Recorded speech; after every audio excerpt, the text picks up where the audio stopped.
The beeping of the heart monitor was the only sound keeping me company in that cold emergency room. I could still smell the burning rubber and shattered glass from the crash.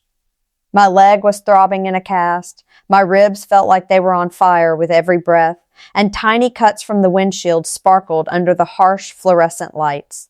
I was only 28 years old, lying there completely alone after a terrible car accident on the highway.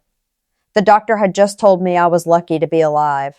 But in that moment, luck felt very far away. All I wanted, all I needed, was my dad. Growing up, he was my hero. The man who taught me how to ride a bike, who stayed up all night helping me with science projects, who promised he would always be there no matter what. Even though we had grown apart in the last few years because of his busy job, I still believed that in a real emergency, he would drop everything and come running. My hands were shaking so badly I could barely hold the phone. The nurse looked at me with soft eyes and asked, "Is there someone you'd like us to call?" I whispered my dad. I dialed his number. It rang and rang, then went to voicemail. So I texted him instead, my thumbs barely able to type through the tears. "Daddy, I've been in a really bad car accident. I'm at Mercy Hospital. They say I'm going to be okay, but I'm scared. Please come. I need you." I waited. 10 minutes. 20 minutes. My chest felt tighter with every passing second. Then my phone finally lit up. My heart jumped. I opened the message so fast, and what I read completely broke me. "Handle it yourself. I'm busy with my own family right now. Don't drag me into your drama. That's it. No, are you okay? No, I'm coming right now." Just cold, heartless words from the man I still called Dad. Tears rolled down my cheeks before I could stop them. The nurse quietly placed a box of tissues beside me, but nothing could fix the pain exploding inside my chest. In the worst moment of my life, when I was hurt, scared, and lying in a hospital bed, my own father turned his back on me like I was a stranger. I stared at the ceiling, trying to breathe through the heartbreak. Little did I know that single text message was only the beginning of a truth that would change my entire life forever. The next few days in the hospital passed in a haze of painkillers, sleepless nights, and endless questions. My mom rushed in as soon as she heard. She cried when she saw me, held my hand tightly, and slept on that uncomfortable chair every single night. She was my rock. But every time I looked at my phone, Dad's cold message stared back at me like a knife in my heart. I kept replaying memories in my head, the way he used to call me his princess, the family vacations we took together, the promises he made. How could the same man send me that text? While I was still recovering, I started asking questions. I called my aunt, the only person in the family who never lied to protect anyone. What she told me over the phone completely shattered what was left of my world. Dad had been living a double life for the past 6 years. He had another wife, 2 young children, and a whole beautiful home 2 cities away. The business trips that kept him away for weeks? They were just visits to his secret family. The money that disappeared from our savings, it went to their new house and their expensive private school. All those canceled dinners and missed birthdays weren't because he was working hard for us. He was building a new life without us. I felt sick to my stomach. The man I trusted most in this world had emotionally abandoned me long before that car accident ever happened. When I finally got discharged from the hospital, I went back to my small apartment with a mountain of medical bills and a leg that still hurt every time I walked.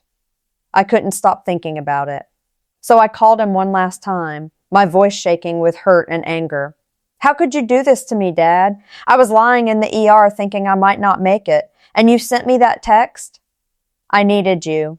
His reply was even colder than before. "You're a grown woman now. Stop acting like a little girl. I have my own responsibilities and my own family to take care of." Then he hung up. That night I didn't sleep at all. I cried until my eyes were swollen. I screamed into my pillow. I felt worthless, unwanted, and completely broken. The little girl inside me who had waited years for her father's love finally died that night. But something else was born in her place, a quiet, burning strength I didn't know I had.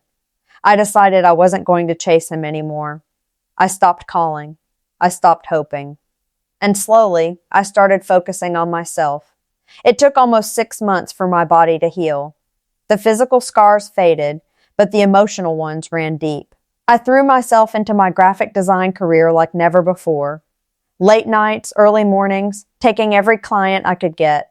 I paid every single medical bill on my own, without asking anyone for help. I rebuilt my life brick by brick. I started sharing my story quietly on social media, not for sympathy, but to help other people who felt alone. I posted about healing from parental betrayal, about learning to love yourself when your own parent doesn't, and about the power of choosing yourself. The response was overwhelming. Thousands of women and men wrote to me saying my words gave them strength. My business grew faster than I ever imagined. I got invited to speak at women's empowerment events. My name started to mean something. Dad hated every bit of it. One evening, after a big interview of mine went viral, he finally called. For the first time in over a year, his voice sounded small and nervous. People are messaging me, asking if I'm the father who left his daughter in the hospital. You need to take all of that down right now. You're destroying my reputation and my new family. I stayed silent for a long moment, then spoke with a calm I never had before. You destroyed your own reputation the day you left me bleeding and scared in that ER with a broken leg. I'm not taking anything down. This is my truth, and I'm finally living it. He tried to apologize. He even showed up at my apartment one afternoon with flowers and excuses. But I looked him straight in the eyes and said the words I had practiced in my heart for months. You taught me the most valuable lesson of my life, Dad. Blood doesn't make someone family. Love does. And you never gave me any. I don't need you anymore. Then I gently closed the door. Today I'm 30 years old. My business is thriving. I'm in a loving relationship with a man who would move mountains to be by my side if I ever needed him. My mom and I have become closer than ever. Real family. I sleep peacefully at night knowing I chose healing over bitterness. My revenge wasn't loud or dramatic. I didn't scream, I didn't fight, and I didn't try to destroy him. My revenge was quiet, powerful, and beautiful. I became the strong, successful, happy woman he never thought I could be without him. If you're watching this right now and you've ever been betrayed by someone who was supposed to love and protect you, especially a parent, I want you to hear this clearly. You are not broken. You are not unworthy. Their absence does not define your worth.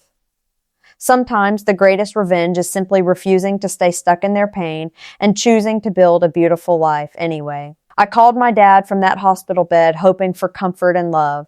Instead, I received the painful truth that finally set me free. And for that, I am forever grateful. Thank you so much for watching my story. If it touched your heart, please share it with someone who needs to hear that they're not alone. Drop the word healing in the comments if you've ever chosen yourself after deep betrayal. I read every single one. Protect your peace. It truly is the best revenge of all. Until next time, take care of yourself.